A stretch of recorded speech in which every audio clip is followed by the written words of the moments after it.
Welcome in to the CHGO Bears Podcast, CHGO Bears training camp coverage.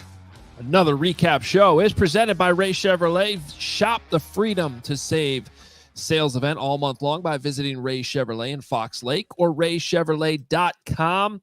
They've been serving the community since 1963. Together, let's drive. What's going on, Bears fans? Let's drive through another practice recap show. Adam Hoge, Nicholas Moreano with you today. We might hear from Mark Carman momentarily. He is off chasing a childhood dream with our friend Nick Wright, and we might hear from him in a second. But as he does that, the two of us were at practice today. By the way, Nick, Carm, great show yesterday.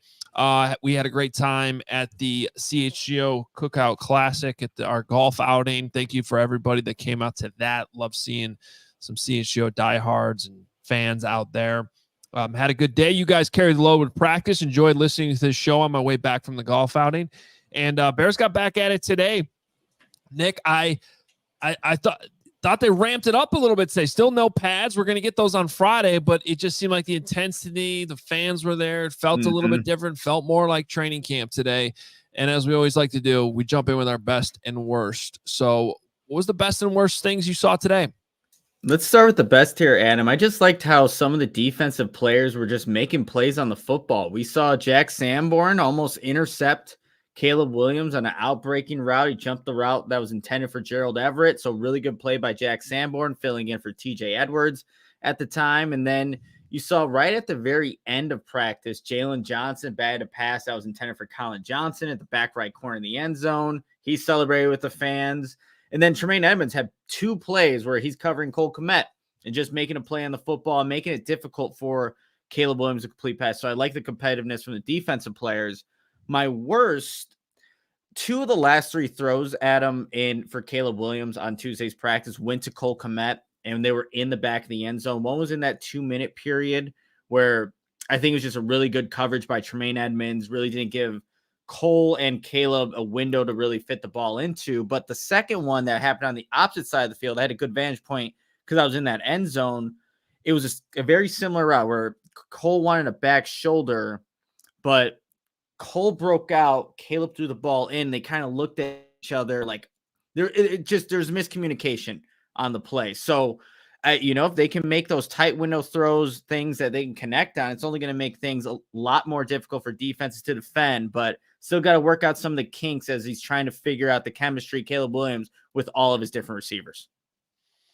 Yeah, so I feel like some of our best and worst are flip-flopping here because it always depends on which side of the ball you're looking at, right? Yeah. So I happen to like how the defense stood up at the end of that 2-minute drill and made a stop because we saw too many times last year, even after Montez Sweat got here, even after the defense was playing well, but they couldn't close the deal in the fourth quarter, and they let a few games slip away.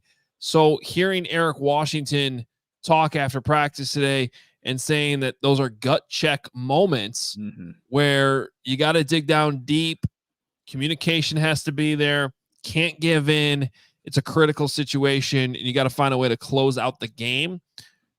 That's basically what the defense did today. They closed out the practice. That 2-minute drill by Caleb Williams in the offense was pretty good. I mean, they got down the field. They got down to what I believe, a 2nd and goal from the 7-yard line before those last three throws that you were just talking about. And I agree that, maybe the ball placement could have been a little bit better.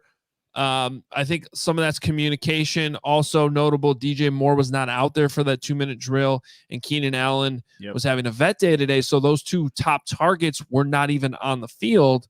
All that being said, big time plays by Tyrique Stevenson with a PBU on Roma Dunze on 3rd down.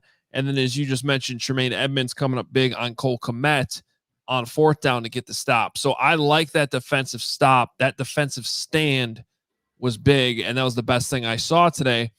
On the flip side, you mentioned Jack Sanborn jumping that route, using those Jack Sanborn instincts that we know and we see all the time, and it was a great play to make that PBU in that situation. Also, there was a deep ball down the field to Tyler Scott that Caleb Williams, it looked like a busted coverage. Tyler Scott caught it, and then kind of as he went to the ground, went down. Those were the two worst plays I saw today, and here's why. Those were 2 touchdowns that did not go on the scoreboard. Jack Sanborn has to catch that ball, and it's a pick 6. Tyler Scott, I'm not 100% sure. I'd love to see a replay. We don't get replays in training camp. I'm not positive that it was the most perfect deep ball of all time from Caleb Williams. Like, there was definitely an adjustment that needed to be made. But this is the NFL. And one of the strengths we always talk about with Rome Odunze is his ability to adjust to the football in the air and kind of keep that body control when you have to make tough adjustments to stay on your feet.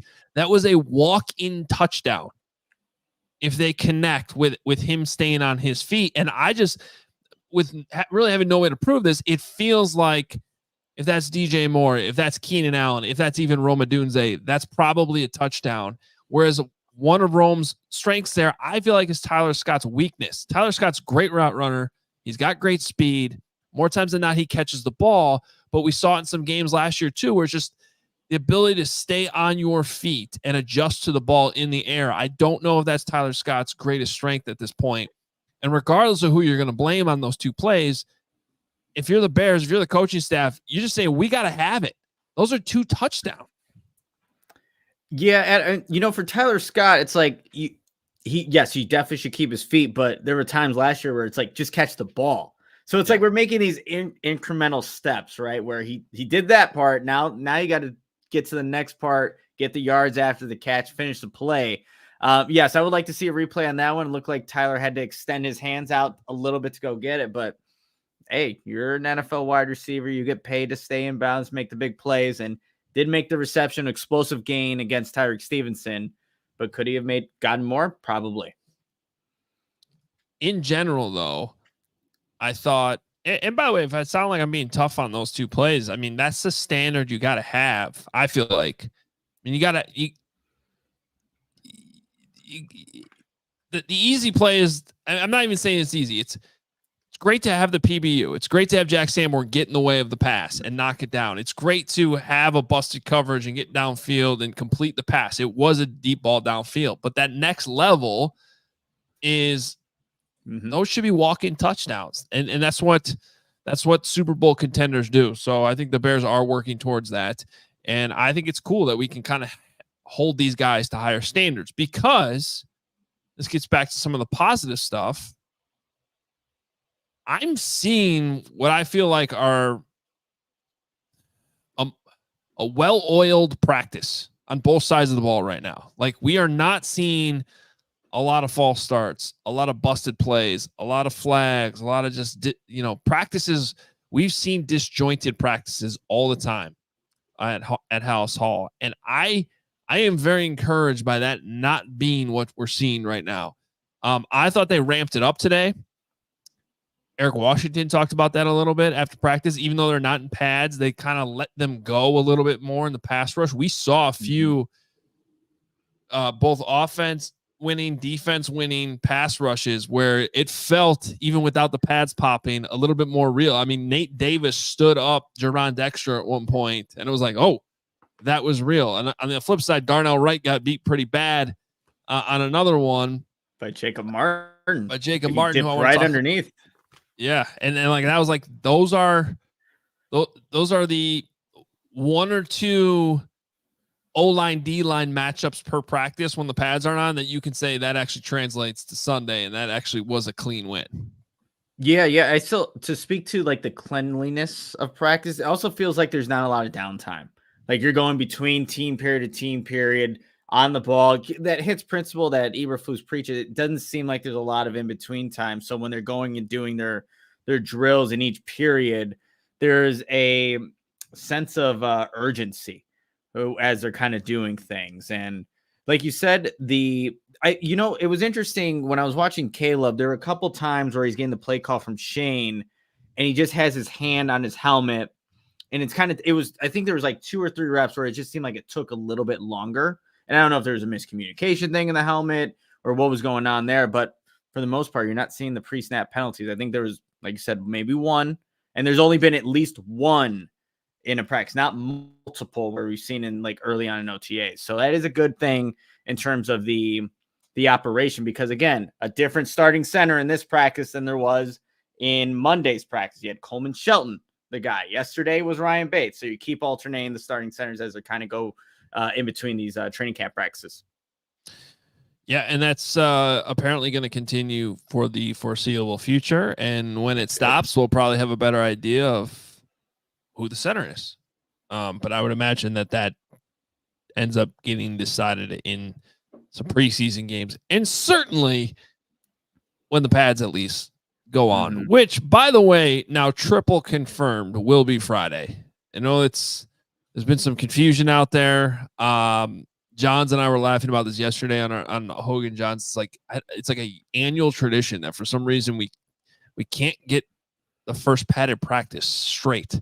But it is going to be Friday. So if you were fortunate enough to get tickets for Friday's practice, that's when the pads will go on. I have not confirmed that they'll do it again on Saturday, but you would think they would go back-to-back pads before another off day Sunday.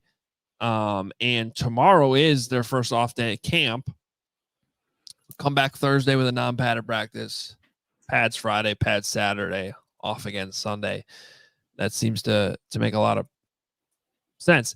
And Gervon Dexter and I seen eye to eye when he says, "I can't wait." Pads go on. Let's do this thing. Yeah, he's and especially at line play, like Darnell Wright, all of the trenches guys. That's when it really becomes football for them, because right now it's too much. If it's defense has the advantage for sure, so it's going to be good for those offensive players to finally put on the pads and then show what they can actually do on the football field.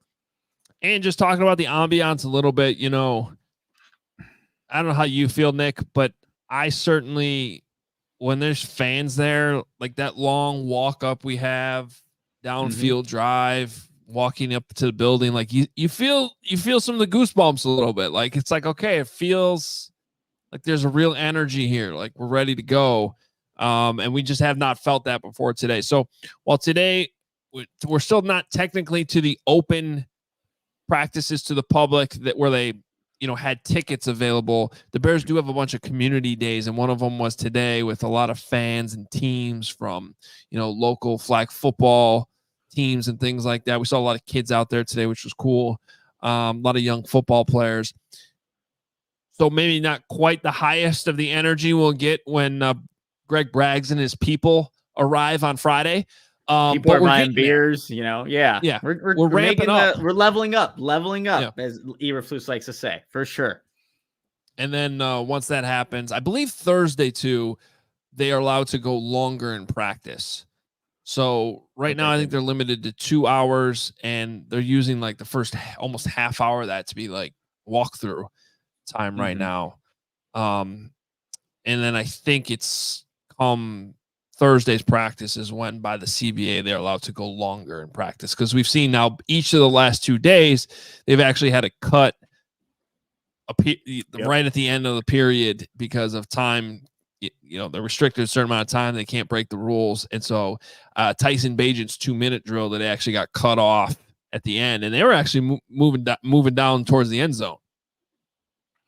You have to make sacrifices sometimes. I will say the last 2 practices, there has been way more team period than they would have a little bit more 7-on-7s going on. But these last 2 practices, a lot more team period, which I think is the most beneficial when you're coming to practice. Absolutely. Well, we got a lot more coming up. I want to talk a lot about the defense today. We had Eric Washington talk to the media. Gervon Dexter talk to the media today. That seems like one really young, exciting dude, and I want to follow up to a lot of this discussion we've had about Gervon Dexter so far this offseason. But first, make sure you check out our friends at Circa, because Circa Sportsbook, they have tight money line splits. They're low hold model. They have games. They strive to give you that minus 110 split on the Circa Sports menu, unlike other sports books, which may use minus 115 or minus 120. What does that all mean? That just means those sports books are taking more of your money off the top. So Circa's giving you just better odds there, better less juice that they're taking from you. So you get to keep more of your money. Circa Sports keeps as little money as possible on large market bets, especially compared to other books. They also have high app limits. They're very transparent. They don't limit you based on your winnings. Every player has the same limits, unlike other books who do limit winning players. They also encourage bettors to download and explore all the other sports betting apps available. Go do it yourself. Compare the lines yourself, and you'll see you're going to want to come back to Circa because they have the best lines. And their customer service is outstanding. They have real people behind the Circa Sports brand who resolve issues in a timely fashion, unlike other sports books who use chatbots. All aspects of the app are being run by the same team that runs the main Circa Sportsbook at Circa Resort and Casino in Las Vegas, which is awesome. Nick and I have both been there. You want to check that out too if you're going out to Vegas. But in the meantime, if you're here in Illinois, download the Circa Sports Illinois app at circasports.com/Illinois-app to sign up today. Also be on the lookout for Circa events, watch parties, and tailgates. And of course, they are with Braggs and Company for all the Cubs Friday 120 clubs. If you or someone you know may have a problem with gambling, call 1-800-GAMBLER. That's 1-800-426-2537.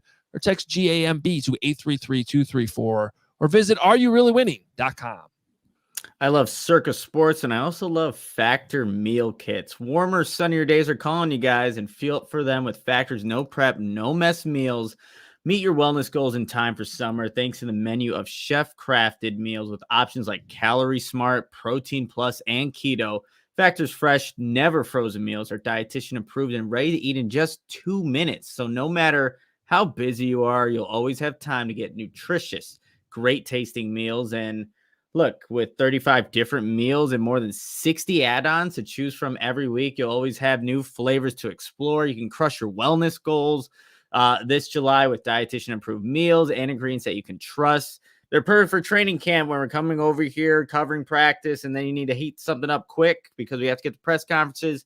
Factor Meals Kits got us covered there at Hallis Hall, but you can also keep the kitchen time to a minimum. Factor meals are ready, again, in 2 minutes. No shopping, prepping, cooking, or cleaning up. So you enjoy effortless support for your lifestyle. And again, you could choose from 6 menu preferences to help you manage calories, maximize protein intake, avoid meat, or simply eat well balanced. And here's the most important part, everybody. Head to factormeals.com/CHGO Bears 50 and use the code CHGO Bears 50 to get 50% off your first box plus 20% off your next month. That's code CHGO Bears 50 at factormeals.com/CHGO Bears 50 to get 50% off your first box plus that 20% off your next month while your subscription is active. Nick, I'm going to jump in here and ask you to put on your rose-colored glasses. Oof. Because we are going to talk about why the future is bright for our friend Mark Carman. Brought to you by Shady Rays. Head to shadyrays.com. Use code CHGO at checkout for 35% off polarized sunglasses. Because Mark Carman is in New York right now getting his opportunity to try out to be a U.S. Open ball boy. Harm, how we feeling? Guys, the energy is palpable here. As you can see behind me, that is Arthur Ashe Stadium, the mecca of sports. And we just arrived. The nerves have been building all day long. I have, of course, I'm going to be representing CHGO with the T-shirt, although I think they're giving us some U.S. Open gear. I've been doing my stretches. And, my friend Nick Wright, who got me this opportunity. He was re-gripping a tennis racket in my kitchen this morning, even though he's not playing any tennis. Yeah, he's auditioning to be a ball boy. Carm, what does that have to do with being a ball boy? Well, but so they're going to let us hit on the courts here, and I wasn't going to go out there with some ratty grip at the Mecca here. By the way, he's so excited, guys. I'm telling you right now, this is one of the. I am injured and really should have canceled, but didn't because of what I know it means for this guy. Wow. When they asked me if I could do this, I said if I want to do it, I said I have one demand. My buddy Mark Carman has to be able to try out with me, or I won't do it. And they met the demand, so here we are. That's a real friend right there. Yeah. It's one of the greatest honors of my life. I got to say, if I could show you Nick, he's wearing jeans. Like couldn't be less prepared. I literally, I mean, my hips they haven't been this loose since like, 91 when I was a senior in high school. So, I do think that if we are, I mean, we're not competing for one spot here, but I will beat out Nick if that is the case. But the funniest possible outcome here is that one of us gets the spot. It's me. And I tell him I can't do it. And that's the funniest outcome. That honestly, I'm kind of rooting for Carm, but I'm also kind of rooting to see if our relationship is strong enough. If I go out there and crush this, and Carm falls or pulls a hammy, and all of a sudden he sees me on Louis Armstrong, in the quarterfinals being a ball boy, which I think is on the board. I'm a sneaky good athlete in spurts, and that's what we need here. We just need spurts of quickness. And go ahead. Carm, I have so many questions. I know you guys got to get in there, but what are they looking for here? Like, what are they evaluating you guys on? Well, Adam, it's an interesting question. And has so many layers of answer in the middle of this important training camp. I don't have to give you all the details, but you got to be quick on your feet. You got to be flexible. You got to be able to get down. You have to understand the game of tennis, where the ball needs to go. There's an anticipation that a U.S. Open ball boy needs to be successful. I believe in my heart that I can do all these things, even at this slightly advanced age. But, we're going to see today. And, a lot of people have been talking to me about Kramer and his ball boy in that episode. This is not Kramer. This is Carm. This is real. And I'm ready. That's all I can tell you. So I'll report back. Obviously, we don't have a show tomorrow, back on Thursday, and there will be social media from this. But I just appreciate your guys' support to let me come out here on this day in the middle of training camp. You sound great. Super excited about Gervon Dexter. Catch the ball, Jack Sanborn. That's upsetting. Hold high standards, Hoge. I like it. And we'll go from there. Wish you the best of luck, Carm. If you don't make it, you can't come back. So that's where we're going to set the bar. You know what, Nick, I almost agree with that. If I don't get this done, I'm not worthy to walk on this planet. I've been wanting this opportunity. And if I come up short, it's just that would be that. I don't know if I can live with myself, to be honest. All right. I can't wait to see the results. Good luck to both of you. But yes, if Nick Wright beats you out in jeans, I might be rooting for that a little bit. Yeah, right. We got weather factors too here. Some dark clouds. This might be an indoor trial, which adds on to it. Thank you, Nagy. I appreciate the good luck. Play the wind. Thank you. I'm doing this for everyone. For Nagy, for Crystal, for Pizzy Tola, for the Duke. You're all in my heart today. Know that. Say bye. Thanks for having me on, guys. Hey, Nick thinks the Bears are going to the Super Bowl, by the way. At least I'm flirting with the take. I haven't officially made it. I'm considering the take. But that's not what's honestly, it's July 23rd. This is more important than the Bears Super Bowl chances right now. I do personally feel that way. Here's our film crew, Carm. Here comes the crew. All right, film crew. Here we go. Okay. I can't wait. Wow. You're next level with Nick right there. I love it. All right. And what a tease that was on the Super Bowl take. Bye, Carm. Good luck. Thank you, guys. Appreciate it. See you. Oh, that's fantastic. It's amazing. Everything about that was amazing, except Nick's wrong. This is way more important than the U.S. Open ball boy tryouts. This is Bears training camp. Wake up. Nothing's more important than CHGO Bears right now. I mean, if he honestly gets beat and Nick's in jeans, like that would devastate Carm. He'd be broken. He wouldn't be able to come back the same. Okay. Look, I know you guys talked a little bit about this while I was on vacation, so I don't know how deep Carm has gone into this, but this has been a dream of his since I've known him. And I met Carm in 2008. All right, that was 16 years ago. Like, I've known this guy. He has talked about this. He's always wanted to do this. So first of all, for that story Nick Wright just said is true. Nick got invited to do this, and Nick Wright was like, I'm only doing this if I can bring my friend Mark Carman. Now that's a true friend. And if Carm blows this. Oh man. he won't come back. He's done. He will be done at it. That will crush him, knowing how much this means to him. And for him to mess up or pull a hammy or do anything that might happen. Oh, come on, Carm. Come on. I don't watch enough tennis, but every time I have tennis on, I feel like the ball boys are boys. They're not 50-year-old men with gray hair, though. They're not. So he'd be the first bald man. This is like some Rudy stuff here or something. I don't know what the equivalent is. Rudy was still a college. What's the baseball movie with the old guy? Is that The Natural? The Rookie. The Rookie. Oh, yeah. okay. Natural. Bad job by me. I just turned into Carm there for a second with a bad movie reference. Yes. Well, they have the film crew there, Adam. Like they're gonna make a movie on Carm, the ready for it. 50-year-old ball boy. Like, man, it's gonna hit theaters and it's gonna be crazy. That is so good. All right. Well, I'm glad he checked in. We didn't want to do off the top of the show. This is still a Bear show, but this is so big for him. And I don't know about you. I'm nervous, and I wish we could watch this. I wish there was a live stream.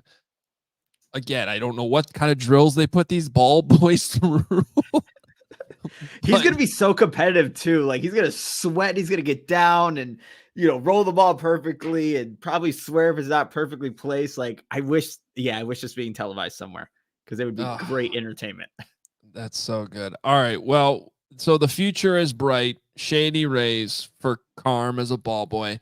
The future also seems very, very bright for Gervon Dexter as we shift the focus back to the D line.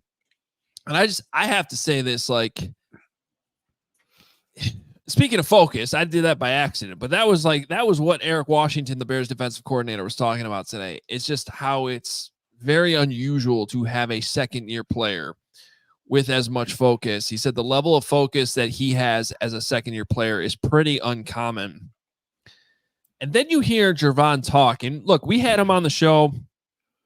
What was that, 6 weeks ago or something like that? Mm-hmm. That he was on with us, and he was in the middle of training, snuck that interview in. And then today he's talking about all this different stuff he did. He changed his diet, changed his training, called it strongman training, I think is what marathon, it was. Like strongman. Yep. Basically did marathon training, and then he ends up running the conditioning test with the defensive ends, which was not meant to bring up any confusion like he's moving to DN. He did that because every position group has its own target number that they have to get to because everybody has different sizes and conditioning that they're expected to have. And obviously a leaner defensive end is probably going to run a little bit faster than a bigger defensive tackle. But he was like, no, I'm trained for this as a defensive end because I held myself to that standard. I'm going to go do it. And he passed it. So that's pretty cool. Yeah, imagine Gervon Dexter doing the same, being compared to the same benchmarks as, no offense, like an Andrew Billings. Like those guys are completely different body types than what you're expecting out of that interior defensive line position. And he said with the defensive ends, he was at the top of the group. So that means that's Montez Sweat. That's Austin Booker. Those are guys that are, lean and long, and Gervon Dexter's up there running with them. That's impressive to do. It is. And I think just like, hearing him, this is kind of years of experience in doing this. Like a lot of guys talk, but other guys have a little bit more conviction behind it when Gervon Dexter says, I came from the first day I came in this building, I wanted to have my name and my picture be on those walls when you walk in. Like, I think he means it. The vibes here with Gervon Dexter are really, really good. Now, that being said, and I, of course, had to be the one asked, it's not had to be, but that's on brand for me. I had to be like, all right, that's all great, but like, how eager are you get the pads on to actually see all this come to fruition? Because I know I can't wait to see it. And that was his response. I can't wait. And again, when he said it, it was like, oh, he means it. Yeah, no doubt. And, for Gervon Dexter too, I think he spoke about what the addition of Montez Sweat will do for not only him, but for the rest of the defensive line. So if you're looking for a big year out of Gervon Dexter, yes, it's going to be about his individual performance and what he could do with that 3 technique position. But when you have a multiplier, like he described Montez Sweat as on the other, at the end spot, that's going to attract attention. that should make things for Gervon Dexter a little bit easier because they're sliding the protection in one way and giving him those one-on-one opportunities. And he said with losing that weight, getting more lean mass, it's also helped with his get off too. So big things are in place, in line for Gervon Dexter to take that jump that the defense needs him to take in year 2. Yeah, I can't wait to see the quickness and the get off. All these things he's been working on pay off. Couple other nuggets from him I want to get to too, just about more on the technical side of things. But first, make Ray Chrysler Dodge Jeep Ram your #1 draft pick this summer to find the perfect new car for you. This July, shop a wider selection of vehicles at Ray CDJR and score new lower prices across their huge inventory during the Make This the Summer event. For a limited time, lease the new 2024 Jeep Compass Latitude Luxe for only $189 a month. Think about that price, $189 a month. Or shop over 125 vehicles priced under $20,000. Let the amazing team at Ray CDJR help you land the perfect vehicle at the perfect price.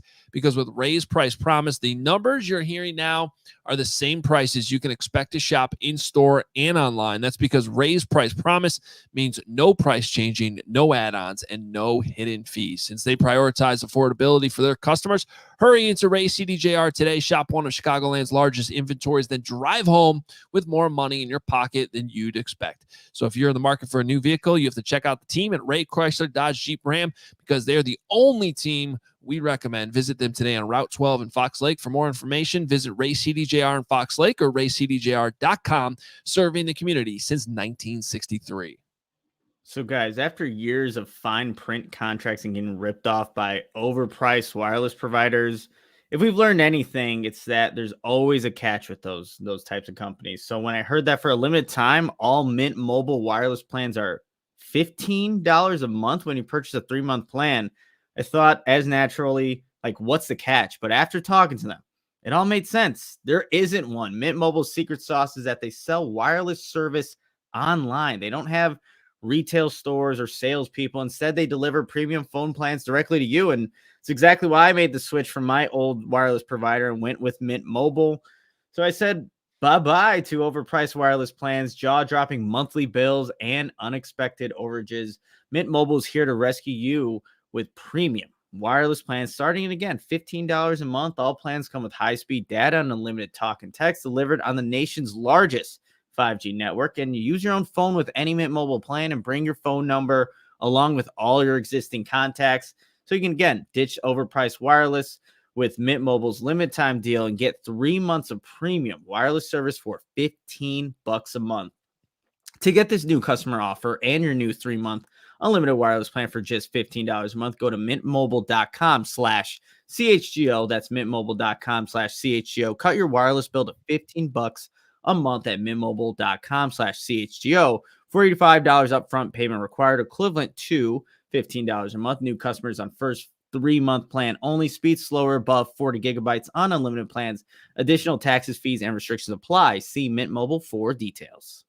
All right, I want to stick with the defensive line here a little bit, but we'll start with a couple more things I want to touch on with Gervon Dexter. And I think part of the reasons why so many people are excited about what he might be able to do in year 2. This is obviously one of the biggest storylines, if not the biggest storyline on defense. I mean, nothing is going to beat Caleb Williams on offense, obviously, but when it comes to, and I've said this multiple times, important players on this team that can really be the difference between, an 8-9 win season and more like a 10 or 11 win season, if not more than that.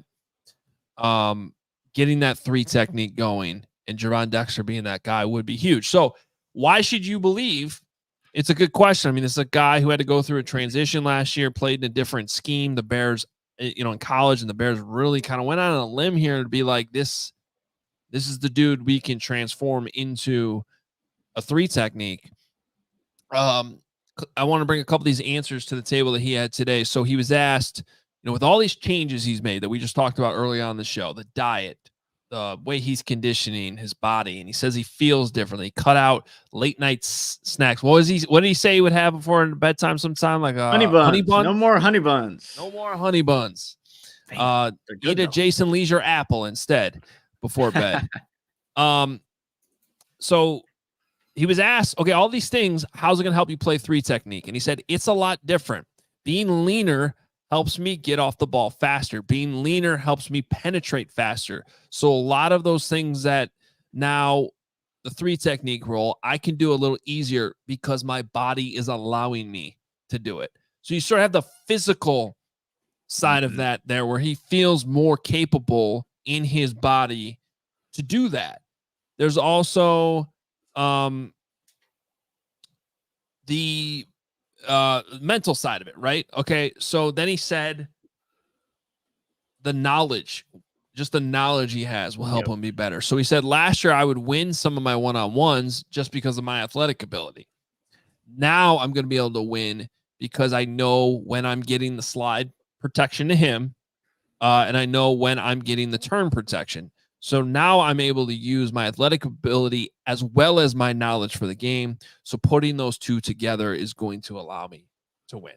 Again, show me pads. Show me what this all looks like when this is all coming together. We all need to see it. But I just love not only the way his teammates are talking about him, but to hear him talk today. Again, like you believe in what he's saying, and it's all sort of lining up, in my opinion. And I've been a doubter at sometimes, the way he fit, and I still need to see the get off a little bit more. Like, admittedly, I want to see that improve, but to his credit, he has done everything from the physical and mental side of the game, Nick, to be put in position to really take off. And now we just got to see if it happens. Yeah. And I think too, like for him, I can't remember exact goals that he had for a season, but I believe it was 8+ sacks, become a Pro Bowler. Like, he's putting those expectations on himself, and he's already done what he could in the offseason, change his body, change his diet, has been committed to not eating those late night snacks, and is learning the defense. So he's doing everything up to this point to put himself, again, in a position to be that difference maker at the 3 technique position. So if you are a Gervon Dexter fan, this should be exciting going into the 2024 season, what it could look like, because there is an extra responsibility being put on his shoulders, not just by himself, but the Bears. Really, they've said it. They've talked about it. Like, this is going to be the guy that's competing at this all-important 3 tech position in Matt Eberflus's defense. We do have to see it come together, but just, I don't know about you, Adam, but just hearing him speak at the podium today, there's a sense of confidence from him, but also, like, you want to believe him. Like, you just want to believe him in how he's talking. We had him on our podcast too as well, but this is a guy that has high expectations for himself in 2024. So I'm really curious to see how he meets those challenges and hopefully exceeds those expectations. Yeah, I mean, he's checking all the boxes as a guy that you really want to see succeed with, because he's doing and saying all the right things. Got married this offseason too. He's got a lot of exciting things going on in his life, and that quest for greatness, and honestly, the importance of that position in this Bears defense. It really does feel like the missing piece. I saw a question in there too about Zach Pickens. Is he getting better? I've seen some flashes from Zach Pickens. I actually, he doesn't get as much hype as Gervon Dexter, obviously, but I think his versatility and some of the things that I've seen this offseason, I again, just going off of what we can see without pads on, I've seen flashes. I've seen, even going back to OTAs, he had a couple really nice one-on-one wins that I categorize as those handful of plays that do translate to Sunday, even when you don't have pads on. There's not a lot of them, but there are some times where you just get such a clean win off the ball that I do think it translates. So another guy I can't wait to see have the pads on starting Friday. Meanwhile, I know I have it somewhere in my notes real quick, Adam, that like Pickens forced Caleb Williams to get outside the pocket. So I mean, there are plays, and they're really using that rotation right now. You're seeing guys like Jacob Martin on the outside, DeMarcus Walker inside, Pickens. So they're messing with a bunch of combinations early on in camp. I think we're going to see that for the rest of training camp, just to figure things out. But Zach Pickens not being talked about as much, but again, Friday pads. We'll see a little bit more about him. A couple other guys I want to touch on. Austin Booker, rookie, 5th round pick. sneaking in there with the ones every once in a while, which is interesting. And another one of these guys that I usually like to check in about a week in the camp. I've pushed this back a little bit just because it used to be like a couple days of practice, then you put the pads on. So after about a full week, you can make some real first impressions. Kind of got to push it back here a little bit. So again, another guy, I'm going to hesitate and wait until I see what it looks like when he's got pads on. But I would still say this, the early vibes with Austin Booker continue to be good too for a rookie, compared to like Karana Magaji, who's just not even out there practicing and continues to be on NFI. It's just two very different vibes, but couldn't help but notice that with Austin Booker. Yeah, I mean, again, keeping the conversation with the defensive line, Eric Washington spoke really highly of Jacob Martin today, who, there's probably some Bears fans that are like, who's Jacob Martin? Well, he played in, he played in Houston. He's a vet, 7 years, 7+ years. But the quote that Eric Washington had on him, Jacob, great speed and quickness, very athletic. He's an excellent space player, but he's really sturdy at the point of attack. Those types of things you really need to have. And we can anticipate his role being as a 3-down defender. So when you're looking at who's going to play opposite of Montez Sweat, maybe it's just coach speak from Eric Washington at this point. And again, they're not in pads, but there are a couple reps where he's dipping underneath Darnell Wright. I think it was in that 2-minute period. And Caleb goes for a run, which they gave it to the offense, credited him with the yardage. But I was looking at that play. I'm like, man, I thought Jacob Martin probably could have made a play on Caleb Williams because of how fast he got back there. So just a guy to maybe look at as they're still experimenting, putting DeMarcus Walker inside. You have Jacob Martin on the outside. Have some options. Maybe not the greatest options, but options nonetheless. Yeah, his career has been interesting. He's been traded multiple times. He was part of the Jadeveon Clowney trade when he left Houston after being drafted by the Seahawks. He went to Houston, and he's been to Houston a couple times. He was also traded by the Jets after getting a pretty decent 3-year, $16.5 million deal back in 2022. But he's been on a lot of different teams. I mean, we got to call it for what it is. The guy's been on the Seahawks, the Texans, the Jets, the Broncos, back to the Texans, then on the Colts last year, and now with the Bears. So, realistically expecting this to be your second pass rusher opposite of Montez Sweat is probably unrealistic, but can he be a good depth piece? Possibly. And he did have that really nice win today. Here's what Eric Washington had to say. Did you already just go through this as I was looking up some stuff? I went through the top half of it. I didn't get to the bottom half of what he said about him. Yeah, just obviously somebody that they feel comfortable with as a veteran in the building. He said he just starts to mentally tune himself up to go out and put forth the kind of practice he wants to have to establish himself as the kind of rusher we need him to be. So I understand both sides of this. I understand the fans that are going to be skeptical. I was trying to think. I feel like there was a guy like this in camp last year. Rasheem Green kind of fits those, right? Like he blocked. He was known for blocking field goals, but it kind of has those vibes. Yeah, but he was on the team. So somebody I think you probably pay attention to. At least a little. You want a little more, Adam. You want a little more than a Rasheem Green, though, right? Opposite, right? Like that's a thing. If that's what he's gonna be, it's like it's a depth piece, but not someone you're excited about. So, if Greg Braggs was here, it'd be yelling for Terrell Lewis. But it's like they do need somebody there that I think can have a little bit more of an impact than that. And not surprisingly, a lot of people in the chat asking about Dominique Robinson. Do you have anything on Dom Rob so far? I don't, which I'm not saying means that he's anything bad, but nothing stood out to me that's made the notebook so far through 4 practices.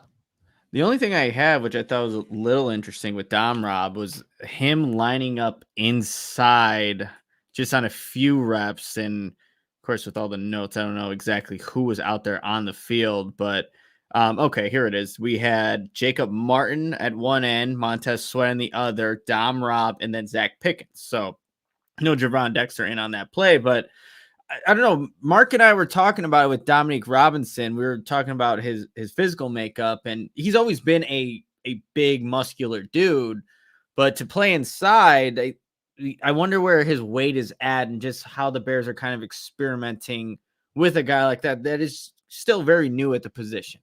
But he was lined up for a couple reps on the inside, but that don't have any reps of him being productive or causing any hurries on the quarterback. So again, maybe he's a guy that will show some with pads, but we're still waiting to see that from Dom Robb. All right, I want to switch to the offense real quick. Then we'll get to some super chats. I have a shout out to our producer we have to get to as well before we get out of here. But we saw Keenan Allen have a vet day today, which was something, as I understand, he got pretty frequently with the Chargers. And obviously, being in the league as long as he has, not surprising there. Remember, Mercedes Lewis didn't practice on Wednesdays all last season. And certain, I think once you get to a decade in the league and you're not a quarterback, you are, certainly entitled to vet days. It's my understanding like Keenan Allen has not played a single preseason snap in 4 years. Oh, wow. And I'm okay with that. So I want to make that very clear off the top. Like, if they don't want to play him in the preseason, I got no issue with that whatsoever. However, that does make it a little interesting with Caleb Williams, who you do want to see get preseason work. And Nick, would you ideally want to see Keenan Allen out there a little bit with Caleb Williams so they could get that work in the preseason? Or is it just not worth it? And you're fine seeing Caleb work with, I'm sure DJ Moore will still be out there a little bit, and obviously Roma Dunze. I think ideally, Adam, I would want to see him even if it was like for a series. This is the starting O-line, and then you have your 3 wide receivers out there that the first team offense that you're expecting to see week 1 against the Titans. I think ideally that's what I would want to see out of this Bears offense, even if, again, 1 game out of all the preseason games. But, Keenan has been, like you said, 4 years without playing in the preseason. There's some other receivers on this team that would, likely use those reps and get value out of them, like a Tyler Scott, Velus Jones Jr., guys that are still, learning the positions and trying to get acclimated. But yeah, I think ideally, Adam, I would want to see it. But I have a feeling that it won't be. And I think Matt Eberflus has really said, like, it's going to really depend on the offensive line more than anything. He's going to approach preseason with the reps with Caleb. But yeah, what are your thoughts on Keenan in preseason? Yeah, well, let me say this. Like, I'm not at all worried about the chemistry. If those two guys don't get preseason reps, I think they're going to get plenty of reps in practices. I would imagine they take advantage of that practice against the Bengals that they're going to have. True. So am I worried that all of a sudden there's going to be a chemistry issue week 1? Not with what we've seen so far, because we've seen 13 get the ball from 18 plenty in camp. I mean, this is not like last year when we're all of a sudden like, what happened to Darnell Mooney? Like, DJ Moore's here and Mooney's non-existent. That carried over to the season. So far, we're seeing the ball spread around plenty. And I go back to what we started the show with that 2-minute drill, great defensive stand at the end. But like, the Bears did get down the field. Caleb did get down the field, and neither DJ Moore or Keenan Allen were on the field for that. Like, that's good work. Caleb's throwing to Colin Johnson, right? Like, you're seeing DeAndre Carter's out. You're seeing random guys. So I love to see that Caleb's getting some work with these guys. So at the end of the day, I don't necessarily care if Keenan Allen plays in the preseason or not. It makes sense. Yeah. And he's a guy that, regardless of when they actually get onto the field for meaningful reps, again, hopefully week 1, they're going to be on the same page. Like you said, Keenan Keenan and Caleb have been connecting, so especially in that slot position on those out routes where it takes precise timing. The ball needs to be perfectly placed in stride. If it's anywhere behind him, that's where you get those pick sixes from the corners. It's been looking pretty good with terms of the accuracy and the ball placement when he's throwing to Keenan Allen. Yeah. All right. Before we get to supers, pads go on Friday. So just we're all on the same page. Off day tomorrow. It'll be an off day for us too. So no show tomorrow. We've been on a good run here of shows since early last week as the Bears went through the weekend.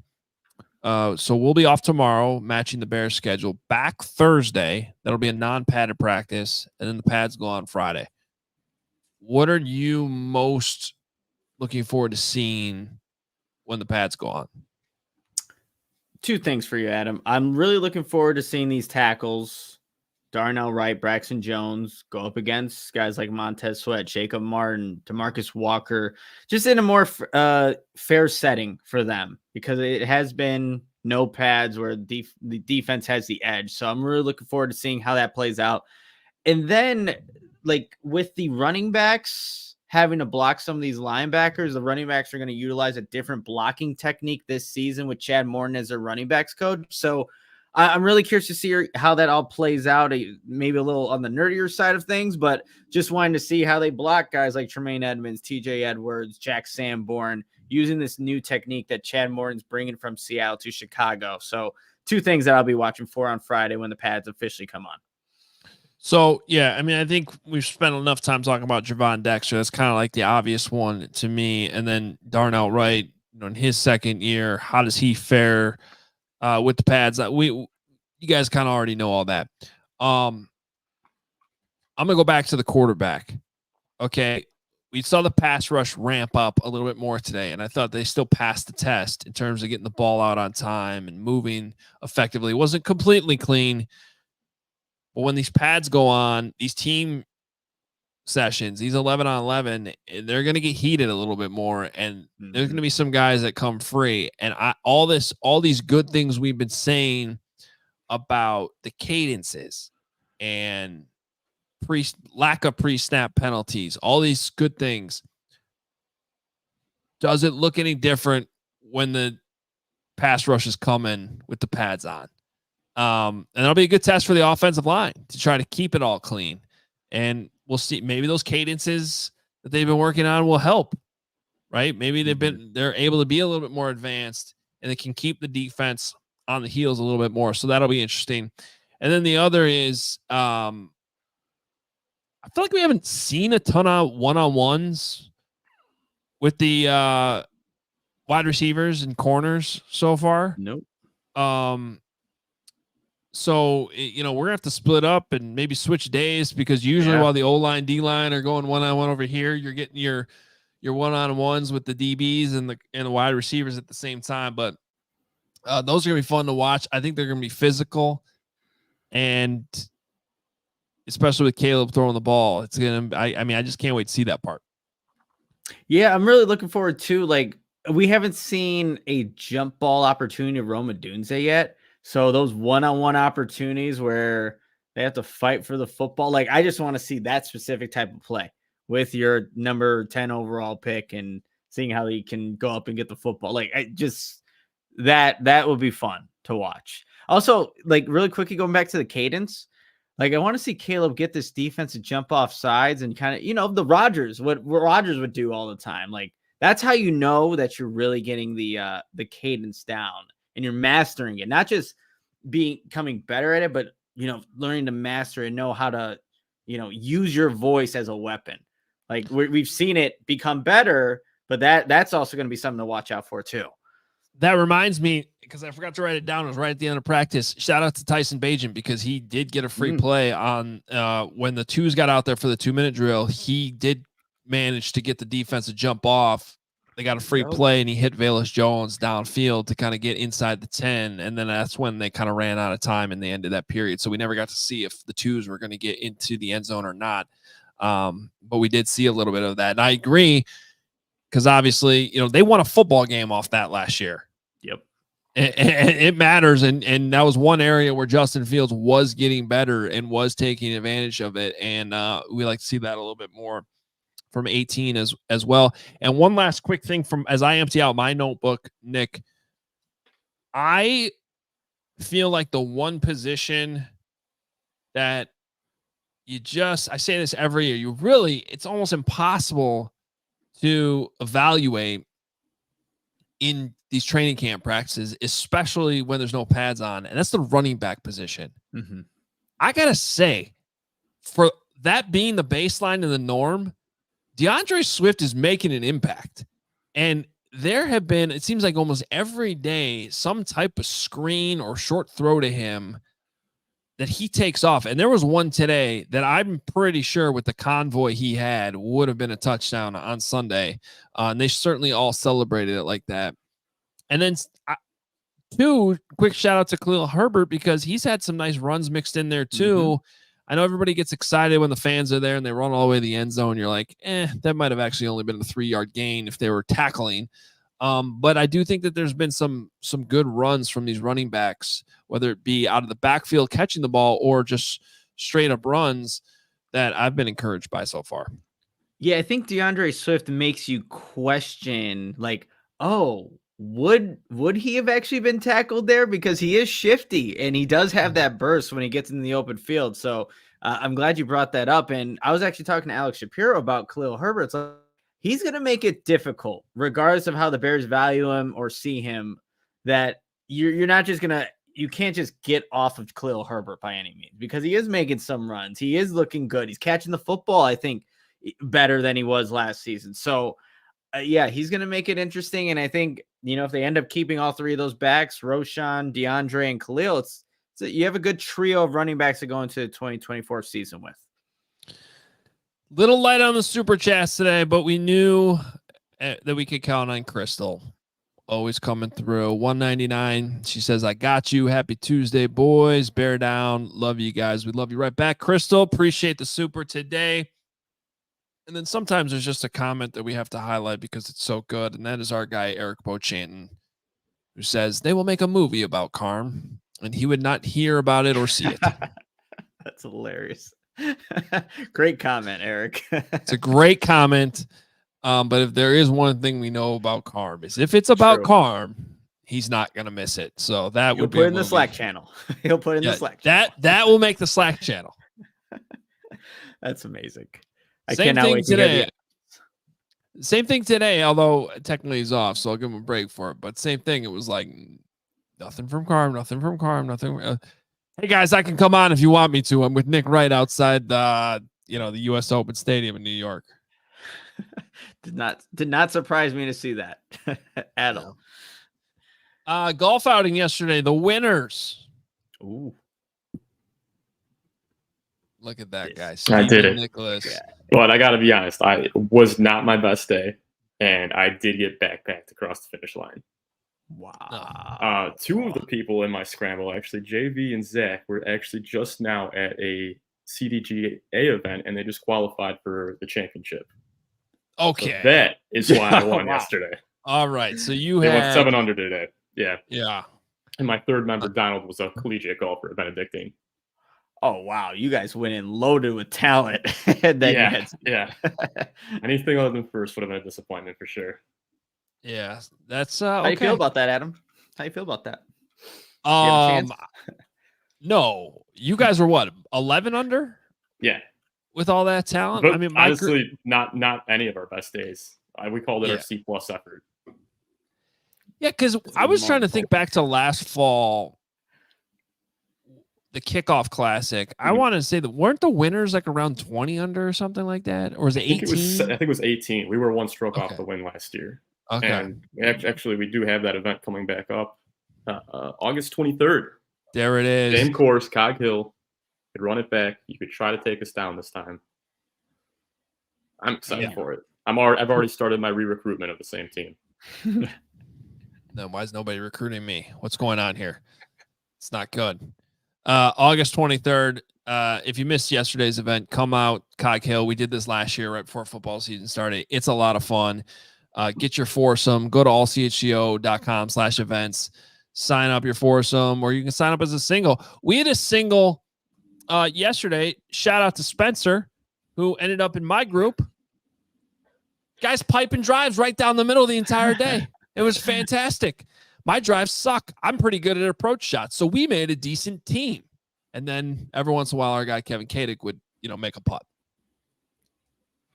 I heard and what mixed did you reviews finish? on the Kevin Kadick. Where did you guys finish? We were 3 under. Okay. It's still good. Kevin, we needed that. Yes, we would have been in trouble if we didn't have Spencer off the tee, because I think it wasn't until 17 or 18 where we actually were in trouble off the tee. We're like, whoa, this could have been every hole. So yeah, no, he came through. Kevin and I basically survived the rest of the way, but it was a fun day, and we hope you come out in August, because we're gonna have a good time. Thanks to all of our sponsors too. That helped. Make sure you're also at diehard, allchgo.com/diehard. We'll have another Bears Things newsletter dropping in your inbox tomorrow morning. Did not have one today just because of the golf outing yesterday, but you'll get it tomorrow. So if you're starving for Bears content on the off day, that'll be in your inbox tomorrow. And we'll be right back at it on Thursday with another post-practice show. Should have Carm back with us. And then I believe Braggs will be with us Friday. Whoa, the full squad. We'll have everything covered. Yes. And Braggs spending $2 right now to say, I hope Carm trips. Well, yeah, he needs to come back. He needs to get this, or he just can't come back. So if he trips, yeah, it wasn't in the cards for him. I am fascinated by what they're looking for this ball boy thing. Do you think they're like, wait, you're trying out for the ball boy position? Like, yeah, you're not a boy. you're old. You're old. I'm a ball man. Ball man. Oh man, I can't wait. We're wait gonna get great content in this Slack channel, and hopefully the next couple of hours. I cannot wait. Oh, we're about to hear Carm's about to post more than he's ever posted in Slack for hours on end, all night long, with video after video. I can't wait. Might as well follow him on Twitter at the Carm to get the latest there. Don't follow him for movie tips, but if you ever want to see somebody try out to be a ball boy in a tennis tournament, he's your guy right there. You can find right on cue. We just got our first Slack message from Carm. You ready? Oh man, there he is. That's a ball man if I've ever seen one. He looks thrilled to be wearing that. He looks thrilled. What did he bring that, or is that provided to him? What's happening in this photo? For those listening to the podcast, what brand is that? I know that. Is that a Mark? It's Polo. US Polo, I think. Ralph. Yeah. It's not Ralph Lauren. I don't know. Oh, I actually might be right. Ralph but I think it's the same thing, right? I don't know. Yeah. Short shorts, multicolored. The sleeves green. The shoulders red. I don't even know what to say.